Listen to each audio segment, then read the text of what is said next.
Commissioner Sargodha division حافظ شوکت علی نے deputy commissioner حسین احمد رضا چودھری کے ہمراہ اپنے آفس میں منعقدہ تقریب کے دوران عید الاضحیٰ کے مثالی انتظامات، محرم الحرام کے سلسلہ میں بروقت اور مؤثر تیاریوں اور ریونیو وصولیوں میں صوبہ پنجاب میں ضلع سرگودا کو پہلی پوزیشن لانے پر ضلعی انتظامیہ، ریونیو افسران اور متعلقہ محکمے کے افسران و اہلکاروں میں تعریفی سرٹیفکیٹ تقسیم کیے۔ تقریب سے خطاب کرتے ہوئے کمشنر نے کہا کہ سرگودا کی ٹیم نے عید الاضحیٰ کے موقع پر صفائی علائشوں کی بروقت ترفیع، شہری سہولیات کی فراہمی اور مجموعی انتظامات میں مثالی کارکردگی کا مظاہرہ کیا۔ انہوں نے کہا کہ محرم الحرام کے پرامن انعقاد کے لیے بھی ضلعی انتظامیہ نے وزیر اعلیٰ پنجاب کی ہدایات پر منوعاً عمل کرتے ہوئے بروقت منصوبہ بندی، مؤثر کوآرڈینیشن اور فول پروف انتظامات کو یقینی بنایا۔ شدید گرمی کے باوجود افسران مسلسل فیلڈ میں موجود رہے، جو ان کی ذمہ داری اور عوامی خدمت کے جذبے کا ثبوت ہے۔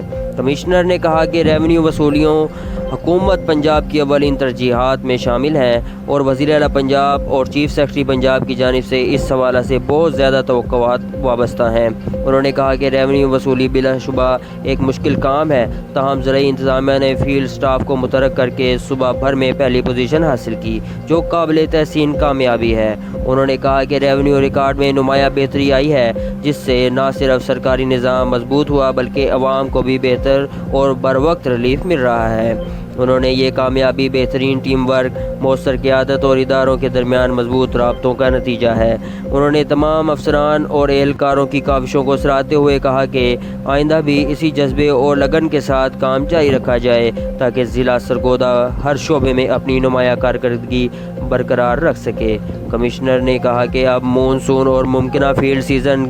کا آغاز ہو رہا ہے، لہذا تمام ضلعی افسران اور متعلقہ ادارے ہنگامی صورتحال سے نمٹنے کے لیے پیشگی تیاریاں مکمل رکھیں۔ انہوں نے ہدایت کی کہ معمول کے سرکاری فرائض اور ترقیاتی و انتظامی اہداف پر بھی بھرپور توجہ دی جائے تاکہ عوام کو ہر سطح پر بہترین سہولیات فراہمی یقینی بنائی جا سکے۔